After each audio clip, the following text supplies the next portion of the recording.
जिस इदारे की मदद से आप इक़्तिदार में आए, और जब उस इदारे को आपने कहा कि मेरी मदद करें, उन्होंने कहा कि नहीं जी हम थक गए आपकी मदद कर करके, हम थक गए आपकी नाअहलियत को चला कर। तो कहा कि जी, और उन्होंने कहा कि हम न्यूट्रल रहेंगे।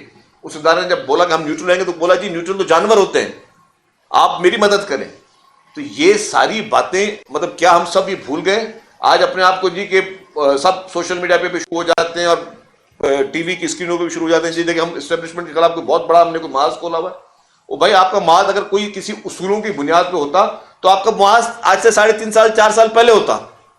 अगर आप 3.5 4 साल पहले ये बातें करते तो हम मानते कि ठीक है यार आप हुकूमत में भी बैठे और आपने कोई बहुत बड़ा टकराव किया। अभी तो आपका मास सिर्फ और सिर्फ उस शख्स की रिहाई के लिए, इक़्तिदार के उसूल के लिए, आपकी कोई उसूली, कोई लॉजिकल, कोई आइडियोलॉजिकल आपकी जंग है ही नहीं। आपकी जो जंग है वो सिर्फ और सिर्फ आपके अपने खानदान के लिए और अपनी जात के लिए है। आपने कभी भी आम आदमी के लिए बात ही नहीं की। कभी आम आदमी के लिए आप कभी रोडों पे नहीं निकले, कभी आम आदमी के लिए सड़कों पे नहीं निकले। आपके दौर इक़्तिदार में जिस तरीके से ह्यूमन राइट्स की तारीखी वायलेशंस होती थी, जिस तरीके से आपके दौर में साहिवाल का वाकया हुआ जिसमें मासूम बच्चों के सामने उनके वालिदैन को कत्ल किया गया, आप फातह खानी तक करने नहीं गए, आपने उनको प्राइम मिनिस्टर हाउस में बुला के फातह खानी की। जिस तरीके से बलूचिस्तान में सरियाब रोड पे जिस तरीके से बेईमाना जो दहशतगर्दी हुई, वहां के लोग आपको पुकारते रहे कि यार तुम मेरे सरबराह हो, तुम अपने आप को बहुत बड़ा एक बात करते हो कि जी मैं रियासत मदीना की बात करने वाला हूं, कम से कम हमारे जनाजे देखने आओ। आप उनके जनाजों तक नहीं गए। आपकी तो का गुरूर और तकब्बुर की जो इंतहा थी वो आसमान के उरूज पे थी कि ना आप किसी के जनाजे पे जाने के लिए तैयार थे, ना जिन लोगों को बेईमाना कत्ल साहिवाल में जो लोग मासूम बच्चों के सामने उनके पेरेंट्स को जिस तरीके से शहीद किया गया उस पर भी आपने जो है कोशिश की कि केसेस को रफा दफा हो। आपके दौर में जिस तरीके से आपकी चॉइसेस पे सहाफियों को जो है वो चैनल से जो है वो निकाला जाता था, जर्नलिस्ट को, आपके एंकर्स को टीवी चैनल में आपकी ख्वाहिश पे कि जी इसने मेरे खिलाफ सवाल क्यों किया। जिस तरीके से आपने अपने सियासी मुखालफिन को आपके खिलाफ बयान देने पे गिरफ्तार किए। टॉक शोज में जो शख्स पीटीआई के खिलाफ बात करता था दूसरे दिन सुबह को उनके खिलाफ नैब का नोटिस आता था और नैब उनको गिरफ्तार करने पहुंच जाती थी। आपके दौर में जिस तरीके से आज आप बात करें अखलाकियात की और सबकी, हमें बिल्कुल रहम है, हमें हम आपके लिए हमदर्द हैं। हम चाहते हैं कि अगर कहीं पे अगर आपके साथ कोई ज्यादती हो रही हो तो ना हो, आपको भी इंसाफ मिले। लेकिन आपने जिस तरीके से चुन चुन के पॉलिटिकल ओपोनेंट्स को जेल भिजवाया और वबांगे दौल बजाया, आपके लोग आके टीवी चैनल पे आपके वज़रा कहते थे 4 दिन के बाद फलाने की जमानत रिजेक्ट हो जाएगी, 1 हफ्ते के बाद फलाना जेल में चला जाएगा। तो आपने जिस तरीके से इदारों को अपनी पसंद और नापसंद के लिए अपने मकासद के इस्तेमाल किया, जिस तरीके से नैब को आपने अपनी उंगलियों पर नचा के, जिस तरीके से उस वक्त जावेद इकबाल साहब की नैब में आपने जिस तरीके से अपने पॉलिटिकल मुखालफिन को चुन चुन के उनकी कैरेक्टर एसेसिनेशन की, उनके मीडिया ट्रायल्स कराए, उनको गिरफ्तार करवाया, क्या ये सब चीजें सब आदमी भूल जाएं? क्या आपके दौर में सियासी लोगों को हेरोइन के केसेस में गिरफ्तार नहीं किया गया? क्या आपके दौर में पाकिस्तान पीपुल्स पार्टी की लीडरशिप मोहतरम आसिफ अली जरदारी साहब को गिरफ्तार नहीं किया गया? क्या आपके दौर में मोहतरमा फरियाल तालपुर साहबा को जो कि यहाँ पे एक हॉस्पिटल में ईद की रात को एडमिट थी, उनको जिस तरीके से आपने घसीट के मैन हैंडल करके जिस तरीके से आपने उनको अडियाला जेल भेजा, तो कौन सी ऐसी इमरजेंसी थी कि आपकी ईद की रात को आप ये करना पड़ा? क्या वो जेल से भागी जा रही थी? क्या आपकी वहां पे पुलिस मौजूद नहीं थी? फिर ईद की रात को आप क्या मैसेज देना चाह रहे थे? क्या आपने उनको हॉस्पिटल से जेल भिजवाया ईद की रात को जिस तरीके से मैन हैंडल के किसी की बहन को?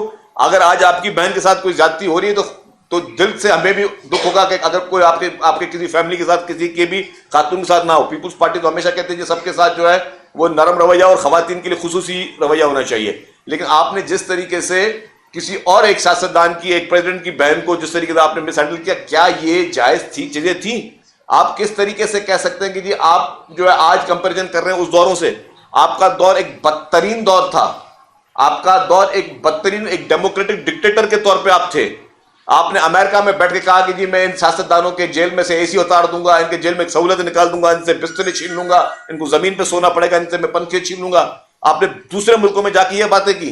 उसके बरक्स मैं कहता हूं कि जब हमारे चेयरमैन पाकिस्तान पीपुल्स पार्टी मोहतरम बिलावल भुट्टो जरदारी साहब जब बैरून मुल्क गए, और बिलावल भुट्टो साहब उस वक्त ऑपोजिशन में थे, आप प्राइम मिनिस्टर थे, जब वहां पे आपके लिए सवाल हुआ, आपके लिए बारे में सवाल किया गया कि you are calling him as a selected prime minister, तब आपने कहा कि जो भी मैं, चेयरमैन साहब ने कहा कि जो भी मेरी बातचीत है मेरी प्राइम मिनिस्टर के लिए वो मैं अपने मुल्क में करूंगा, किसी और मुल्क में बैठ के मैं अपने प्राइम मिनिस्टर के बारे में कोई बात गलत नहीं करूंगा। ये होती है मेच्योरिटी। आपकी एज देख लें, चेयरमैन बिलावल भुट्टो ज़रदारी साहब की एज देख लें, ये होती है मेच्योरिटी कि किस तरीके से बैठ के उन्होंने उस मुल्क में, बैरून मुल्क में बैठ के आपका दिफा किया। उन्होंने कहा कि he is my prime minister. उस मुल्क में उन्होंने कहा कि he is my prime minister, ये मेरे वजीर आजम इमरान खान। ये होनी चाहिए सियासतदान की सोच कि अगर अपनी लड़ाई है तो अपने मुल्क में होनी चाहिए, अपने इलाकों में होनी चाहिए, बाहर जाके अपने मुल्कों को बदनाम नहीं करना चाहिए। और आप इस वक्त क्या कर रहे हैं? आप दुनिया के कौन से कोने में नहीं बैठ के पाकिस्तान को बदनाम करने की साजिश कर रहे हैं? आप दुनिया की कौन से मुल्क के साथ बैठकर अपने मुल्क को बदनाम करने की साजिश नहीं कर रहे? आप दुनिया के कौन से लॉबियस्ट के साथ बैठकर अपने वतन के खिलाफ साजिशें नहीं कर रहे? आपके लिए, आपके हक में जेरूसलम पोस्ट के आर्टिकल्स आ रहे थे।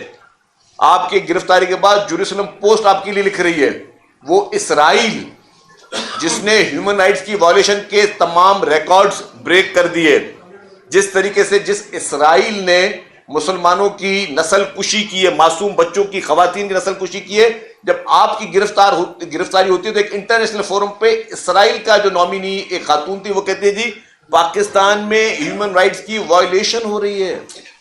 आपकी गिरफ्तारी पे इसराइल कह रहा है कि जी इसराइल को दर्द हो रहा है कि जी पाकिस्तान में ह्यूमन राइट्स की वायलेशन हो रही है।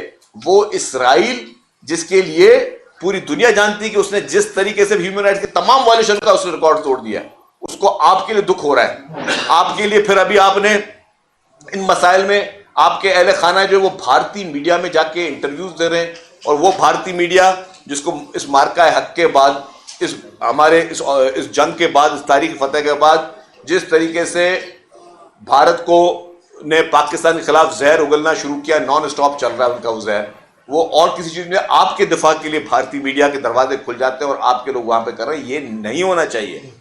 हम कभी भी आपको कोई सर्टिफिकेट गद्दारी का नहीं देंगे, हम कभी भी सख्त लैंग्वेज इस्तेमाल नहीं करेंगे। हम सियासत में किसी को गद्दार नहीं कहते, ना समझते हैं, लेकिन ये जो गुफ्तगू अंदाज है, ये आपके जो तर्ज हुक्मरान, तर्ज आपकी सियासत है, ये गलत है। खुदारा ऐसी ना करें। हम आपसे भी अपील करते हैं कि बराए मेहरबानी अपने लबो लहजे को, अपनी सियासत को सोच समझ के करें। नौजवान नस्ल को इतना आप वर्गलाने की कोशिश ना करें। सोशल मीडिया के जरिए आप लोगों को गालम गलोच और इस चीजों पे ना लेकर आए, खुदा के वास्ते। क्योंकि अगर आपने जिन चीजों के आज आप अपने आप को इनकैश करने की कोशिश कर रहे हैं, अपने आप को बहुत ही बड़ा कोई आप हीरो दिखाने की कोशिश कर रहे हैं कि आप एस्टेब्लिशमेंट के सामने खड़े हो गए हैं, ऐसी कोई बात नहीं जनाब। आप उन्हीं का पौधा लगाए हुए थे। आपका एक दौर इक़्तिदार में आना, जिस तरीके से आपके पहले लाहौर में जलसे कामयाब करवाए गए, आपके धरने कामयाब करवाए गए, आपको जिस तरीके से जबरदस्ती इक़्तिदार में लेकर आया गया, आपको किसी चीज का इल्म नहीं था। जिन लोगों को हमें तो देख रहे थे उस वक्त कराची के इलेक्शंस भी, जिन लोगों को पता भी नहीं था, सिर्फ नॉमिनेशन पेपर भर के जो लोग, जिन्होंने कहा कि जब घर बैठ के दूसरे दिन पता चल गया कि कोई एमपी बन गया, कोई एमएनए बन गया, तो ये तो हशर आपने पूरे पाकिस्तान में कर रखा था। तो बराए मेहरबानी आप अपने आप को इतना इनकलाबी, इतना जो है वो हीरो बनाने की कोशिश ना करें। आपका पूरा माजी, आपके वो इंटरव्यूज आज तक मौजूद है, तो आप आज भी अपने इंटरव्यू देखें जिसमें आपने कहा है, आपने एडमिट किया, ये नहीं कि मैं कोई इल्जाम तराशी कर रहा हूं। अगर मेरी एक भी ऐसा अल्फाज जो मैं आज गुफ्तगू में कर रहा हूं, कोई एक भी ऐसा जिसका मैं सबूत किसी भी कानून में पेश ना कर सकूं, तो मैं मुजरिम हूं। जो मैं बात आज कर रहा हूं उसके एक एक बात को मैं हर कोर्ट ऑफ लॉ में प्रूव करने के लिए तैयार हूं। आपने जिस तरीके से उस वक्त की एस्टेब्लिशमेंट के जरिए आप इक़्तिदार में आए, जिस तरीके से आपने नैब को इस्तेमाल किया अपने पॉलिटिकल मुखालफों को चुन चुन के गिरफ्तार करने में, यहीं इस्लामाबाद से हमें याद है कि खुर्शीद शाह साहब को गिरफ्तार किया गया, मरूम आगा सिराज दुरानी साहब एक ऑफिशियल मीटिंग में उनको गिरफ्तार किया गया। जिस तरीके से आपने पीपुल्स पार्टी की पूरी लीडरशिप को और पीएमएलएन जितनी भी पॉलिटिकल पार्टी जो आपके सियासी मुखालफिन थे, उनको जिस तरीके से आपने नैब को इस्तेमाल करके गिरफ्तार किया, क्या वो आपकी डेमोक्रेसी थी? क्या आपकी वो जमहूरी सोच थी? और फिर आपके दौर में सोने पे सुहागा जिस तरह आपने अदलिया को इस्तेमाल किया, जिस तरीके से आपने उन चीफ जस्टिस साहिबान को इस्तेमाल किया जो आपके पोलिंग एजेंट के तौर पे काम कर रहे थे, क्या साकिब निसार, आपकी कामयाबी में साकिब निसार का रोल हम भूल जाएं? क्या हम भूल जाएं कि साकिब निसार ने किस तरीके से आपको नाजायज ऑर्डर्स दिए? आप जैसे शख्स को सादिक और अमीन का उन्होंने सर्टिफिकेट दिया, वो सादिक और अमीन का सर्टिफिकेट किसी से भी छुपा हुआ नहीं है। मुझे याद है कि वो पिटिशंस क्या थी, जिसमें आपने मतलब आपकी पूरी सियासत जो है वो अनफॉर्चुनेटली कॉल और फेल का तजाद रही है। मैं कोई सख्त लफ्ज इस्तेमाल नहीं करूँगा। आपने खुद कहा कि जो एमनेस्टी लेते हैं वो चोर और डाकू लेते हैं, आपके बयान आते। मैं एक एक जुमला जो आज प्रेस कॉन्फ्रेंस में बोल रहा हूँ, आई विश कि मुझे कोई कोर्ट में ले जाए कि यार मुझे कोई डिफेमेशन का केस कर ले। एक एक अल्फाज को मैं डॉक्यूमेंट्री वीडियो एविडेंस में मैं उसको प्रूव करने का तैयार हूं।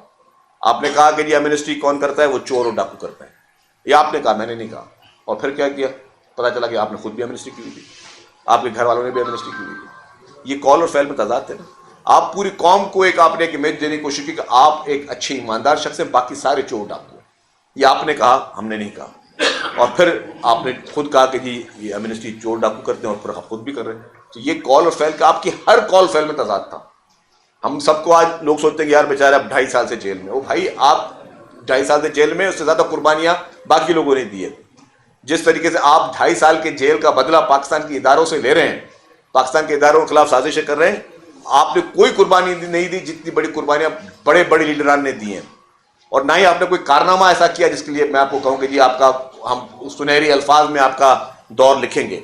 आप अपने 3.5 साल की कारकर्दगी आगे बता दें, मैं पीपुल्स पार्टी की के अदवार की कारकर्दगी आपको बताने के लिए तैयार हूं। कायद अवाम शहीद जुल्फ़िकार अली भुट्टो साहब के कारनामे मुझे किसी को रिपीट करने की जरूरत नहीं है। एटमी ताकत बनाने से और आईने पाकिस्तान देने तक हर बड़ा काम पाकिस्तान पीपुल्स पार्टी ने किया है। कायद अवाम शहीद जुल्फ़िकार अली भुट्टो को अदालती कत्ल किया गया, जिसके 25 साल के बाद जाके फिर जस्टिस काजी फैसल साहब ने माना कि जी वो अदालती कत्ल हुआ था। हमने तो कभी इदारों के खिलाफ साजिशें नहीं की। शहीद मोहतरमा बेनज़ीर भुट्टो साहबा की जिस तरह शहादत हुई, क्या मुल्क में हालात थे। ये पिंडी दूर नहीं है आपसे जहां, और ये दिसंबर का ही महीना था जहां उनकी शहादत हुई, और पूरे मुल्क में जो आग लगी हुई थी। प्रेसिडेंट आसिफ अली जरदारी साहब, उन्होंने कहा कि पाकिस्तान खपे ताकि ये आग को मैं बुझा सकूं, ताकि इस मुल्क में के माहौल को मैं बेहतर कर सकूं, ताकि लोग जो है वो बगावत की बात ना करें। आपको तो अभी तो उंगली में खराश भी नहीं आई है। वही प्रेसिडेंट आसिफ अली जरदारी साहब 12 साल तक जेल में रहे बगैर किसी कन्विक्शन के। 12 साल तक बदतरीन सियासी विक्टिमाइजेशन को किया गया। कभी उन्होंने पाकिस्तान के खिलाफ, पाकिस्तान के किसी इदारे के खिलाफ बात नहीं की। आपको तो सिर्फ इक़्तिदार की कुर्सी से हटाया गया तो आपने कहा कि जी एटमी बम गिरा दिए जाएं और फलां किया जाए और फलां किया जाए। आपने कौन सी ऐसी राज छोड़ी है इस मुल्क में, किसको आपने बख्शा है?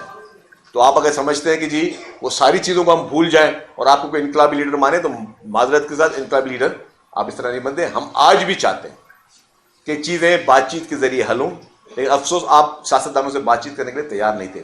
2024 के इंतखाबात के बाद जब पाकिस्तान पीपुल्स पार्टी की सीईसी की मीटिंग हुई, उसमें पहला एलामिया यह था कि पीपुल्स पार्टी ने कहा कि जी हम पीटीआई से, पीएमएलएन से, दोनों से बातचीत करेंगे। हमें हुकूमत में आने का शौक नहीं है। अगर पीटीआई हमारे वोटों से हुकूमत बनाती है, मोस्ट वेलकम। अगर पीएमएलएन बनाती है तो मोस्ट वेलकम। जैसे ही पैगाम आया तो इमरान खान साहब ने जेल से मना किया कि जी हम पीपुल्स पार्टी के साथ बातचीत करने के लिए तैयार नहीं है। और फिर आपने कहा कि आप पीएमएलएन के साथ भी बातचीत करने के तैयार नहीं है। फिर आपने कहा कि आप एस्टेब्लिशमेंट से बातचीत करने के लिए तैयार है, और फिर उसी एस्टेब्लिशमेंट को आपको गालियां भी देनी है, बातचीत भी करनी है। तो ये जो आपके दिमाग में अब कौन सा वो जादू टोना चल रहा है जो आपको ये चीज़ें बता रहा है, लेकिन इस तरीके से मसाइल हल नहीं होंगे। हम चाहते हैं कि मसाइल हल हो। हम चाहते हैं कि सियासतदान बातचीत के जरिए अपने मसाइल को हल करें, अपनी गलतियों को, जहाँ पे आपकी गलतियाँ वो तस्लीम करें। 9 मई के वाक़े को हम भूल नहीं सकते। 9 मई को जिस तरह आपने पूरे पाकिस्तान को आग लगा दी, हम भूल नहीं सकते। जिस तरीके से आपने किसी को नहीं बख्शा, कायद-ए-आज़म मोहम्मद अली जिन्ना का घर तक नहीं बख्शा आपने अब्दुल सत्तार ईदी की जो है एम्बुलेंसेस तक को आपने आग लगा दिया, हम नहीं भूले।